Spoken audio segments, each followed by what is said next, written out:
वो नादा है जो इस सच्चाई से अनजान बनता है। वो नादा है जो इस सच्चाई से अनजान बनता है। यही तो मुल्क की तारीख का उन्वान बनता है। बिखरने से बचा लो रिश्ते हिंदू और मुस्लिम के, इन्हीं दो ताकतों से तो हमारा हिंदुस्तान बनता है। आज यहाँ पर कौमी एकता, भाईचारा और एजुकेशन के अवेयरनेस के आयोजित इस प्रोग्राम के अंदर मंच पर विराजमान हमारे यहाँ के विधायक भाई श्री पद्माराम जी, इस क्षेत्र के हमारे जिला कांग्रेस के अध्यक्ष और मेरे भाई फतेह मोहम्मद, जैसे दूसरे आगेवान गफूर साहब, हमारे बुजुर्ग वडील तालुका साहब, रहम खान साहब, हाजी मुशी खान, सचू खान और स्टेज के ऊपर सैयद सादात, उलमा इकराम और बहुत सारे राजकीय सामाजिक आगेवान बैठे और दूर दराज से आने वाले आप सब वडीलों, बुजुर्गों और नौजवान साथियों, कौमी एकता और भाईचारा मैं जिस डिस्ट्रिक्ट से आ रहा हूँ, कच्छ डिस्ट्रिक्ट, वो कच्छ डिस्ट्रिक्ट में हिंदू और मुस्लिम के बीच में ऐसी कौमी एकता और भाईचारा है कि एक हमारी डिस्ट्रिक्ट पूरे दुनिया को कौमी एकता और भाईचारे की मिसाल दे सकती है। जिस डिस्ट्रिक्ट के अंदर हिंदू और मुस्लिमों ने एक दूसरे के लिए कुर्बानी दी है, एक दूसरे को दुख दर्द को समझते हैं, इसी तरह हमारे डिस्ट्रिक्ट में आए हुए ऐसे धर्म स्थान है।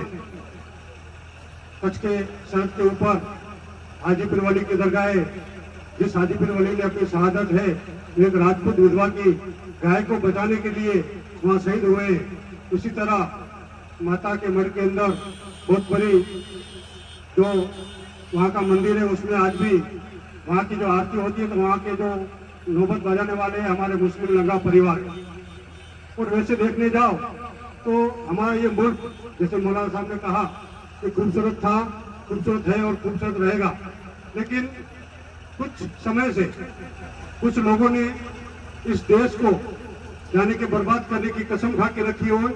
हिंदू और मुस्लिमों को आपस में लड़ाकर और जितना हो सके, एक साइड राम का मरे, दूसरी साइड रहीम का मरे, लेकिन हमारी जो सत्ता है वो नहीं जानी चाहिए, ऐसा माहौल बना के रखा है। तब इस माहौल के अंदर, इस नफरत भरे माहौल के अंदर आप देखो कि जिन्होंने जन्म तो कच्छ की धरती पर लिया है, लेकिन अपनी कर्म भूमि राजस्थान को सुजाब में बनाया है। ऐसे इंसानियत के चमकते सितारे और मानवता के मोती पीर सैयद गुलाम हुसैन बापू ने इस इलाके में आकर जो इंसानियत और मानवता की ज्योत जलाई है, और आज कई जगह पर वो भाईचारा देखने को मिल रहा है। आजादी से पहले तो हम सब हिंदुस्तानी थे, लेकिन आजादी के बाद अंग्रेज जाते जाते ऐसा बीज रोप के गए कि हमको हिंदू और मुस्लिम में बांटते गए, और आजादी के बाद वो हिंदू मुस्लिम में बांटने के बाद वो बीज जो रोपते गए थे आज ऐसा वटवृक्ष बन के हमारे देश को एक जो खोखला कर रहा है, और उसकी जितनी भी फायदा लेते हैं ऐसे कोई कम्युनल तंजीमें हैं जो उसमें जो आग जली हुई उसमें पेट्रोल डालने का काम कर रही है। इस माहौल के अंदर हमें ये देखना होगा, हमें समझना भी होगा कि हिंदुस्तान के अंदर दो बड़ी कौमें रहती है, एक को हम हिंदू के नाम पे जानते हैं, दूसरी हम मुसलमान के नाम से जानते हैं। मैं कोई लंबी बात नहीं करूंगा, टाइम भी ज्यादा हो गया है, लेकिन सिर्फ दो मिसाल देके आपके सामने उत्सुक हो जाऊंगा कि आप देखिए हिंदू और मुस्लिम समाज का जो इतिहास है, जो मजहबी और दीनों मिलत का इतिहास है, कि करबला के अंदर इमाम हुसैन को जो जंग की, न्याय और न्याय की लड़ाई थी, सत्य की लड़ाई थी, वो न्याय की लड़ाई में, सत्य की लड़ाई में जो सामने लड़ने वाले थे यजीद की सेना में, उसमें एक भी हिंदू नहीं था, सारे के सारे मुसलमान थे, दाढ़ी टोपी वाले थे, नमाज पढ़ते थे, रोजा रखते थे और पैगंबर इस्लाम के अनुयायी थे। उन्होंने इमाम हुसैन को कत्ल किया। इसी तरह आप हिंदू समाज में देख लीजिए कि भगवान श्री राम ने जब अयोध्या में रावण के सामने जब युद्ध किया, उस रावण की सेना में एक भी मुस्लिम था क्या? सारे के सारे पंडित विद्वान अच्छे लोग थे उसमें, लेकिन उसको उसका विनाश होना था। उसने सीता जी का अपहरण किया और भगवान श्री राम ने उसके सामने युद्ध किया। आज भी इस देश के अंदर राम के अनुयायी भी बस रहे हैं, यजीद के अनुयायी भी बस रहे हैं। एक बाजू देखने जाओ तो रावण के अनुयायी भी है और यजीद के अनुयायी भी है। आज भगवा कपड़ा पहनकर कोई मार रहा है, कोई कूट रहा है, कोई नफरत फैला रहा है, लेकिन मैं यहाँ से कहता हूँ कि भगवा कपड़ा भगवा है वो एकता की निशानी है, भगवा है वो भाईचारे की निशानी है, भगवा है वो एकता का प्रतीक है, भगवा शांति का प्रतीक है। वो भगवा कौन सा भगवा है? भगवान श्री राम का भगवा है।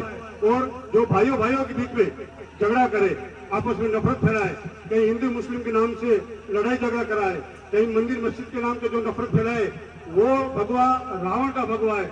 और आज ये राम का नाम लेकर और रावण का काम करे। इसी तरह आज दाढ़ी टोपी रखकर कोई मुस्लिम नाम लेकर कहीं आतंकवाद की प्रवृत्ति करे, कहीं बम फोड़े, हमारे देश के नौजवानों को सुसाइड बम से उड़ाए, वो मुसलमान नहीं हो सकते हैं, वो यजीद के अनुयायी है। एक तरफ यजीद के अनुयायी है, दूसरी तरफ रावण के अनुयायी है। इन दोनों ने मिलकर ऐसी कसम खा के रखी है कि इमाम हुसैन के मानने वालों को और राम के मानने वालों को हमें इसे चैन की नींद से सोने नहीं देना है। इसलिए हम सबको, एक तरफ हमारे राम के अनुयायी है और दूसरी तरफ इमाम हुसैन के अनुयायी है, उन सबको हिंदू का हो और मुस्लिम का मोह हम बनकर रहना पड़ेगा और इन दोनों रावण के अनुयायियों से और यजीद के अनुयायियों से लड़ना पड़ेगा। और आने वाले दिनों में भगवान श्री राम का सामाजिक न्याय का भारत बने, ख्वाजा गरीब नवाज के प्यार और मोहब्बत का संदेश का भारत बने, ऐसा काम करना है। और हमें नारा लगाना है कि हिंदू जिगर है तो मुसलमान जान है, सिख और ईसाई इस देश की पहचान है, उन सबको मिलाकर बनता है, वही तो हमारा हिंदुस्तान है। आज भाइयों, इस एक कौमी एकता और भाईचारे के प्रोग्राम में साथ में एजुकेशन अवेयरनेस का भी कार्यक्रम रखा गया है। और मैं एजुकेशन के बारे में अगर मजहब इस्लाम के दौर पे देखूं कि हमारे किताब, आसमानी किताब कुरान मजीद की पहली आयत पढ़ो अल्लाह के नाम से, और हमारे आखिरी नबी करीम सल्लल्लाहु अलैहि वसल्लम ने जो आदेश दिया कि आपको इल्म लेने के लिए चीन तक भी जाना पड़े तो जाओ, लेकिन आज हमें दुख के साथ कहना पड़ता है कि जिस मजहब और जिस दीन का पहली आयत और पैगंबर इस्लाम का पहला आदेश ये हो कि आप इल्म हासिल करो, लेकिन आज दुनिया के अंदर तमाम समाज, तमाम कौम के आगे हमारी समाज है वो इल्म और तालीम के एतबार से बहुत पीछे। हमारे पीर सैयद गुलाम हुसैन बापू जैसे बहुत सारे पीर बाबा है वो जो तंजीमें चलाते हैं और ये बात के ऊपर जद्दोजहद कर रहे हैं। तो मैं आप सबसे गुजारिश करूंगा कि खास तौर पर ऐसी रावण के अनुयायी और जो यजीद के अनुयायी सफल कब होते हैं? जब हमारे में अज्ञानता होती है, हमारे में कुछ एजुकेशन की कमी होती है। अगर एक एजुकेशन लेने वाला इंसान है, उसके सामने कोई बात करेगा तो उसको फौरन समझ में आ जाएगा कि हमको लड़ाने आया है, हमको झगड़ा कराने आया है। इसलिए आप सबको मैं विनती करता हूँ कि आप अपने बच्चों को, अपनी बच्चियों को तालीम दिलाइए। फिर सैयद गुलाम हुसैन बापू ने ये जो जेद चलाई है एजुकेशन के लिए, तो सुजा शरीफ हो, बरनवा जागीर हो, यहाँ फरोदे में होने वाली अभी बिल्डिंग जो तामीर हो रही है, भरपूर इमदाद मदद कीजिए और उनका जो मिशन है उसके साथ सहकार दीजिए। मुझे यहाँ बुलाया, मेरा सम्मान किया और यहाँ बोलने के लिए जो मौका दिया, मैं यहाँ के आयोजक कमेटी का शुक्रगुजार हूँ और आप सब ने मुझे सुना, आप सबका मैं आभार व्यक्त करता हूँ।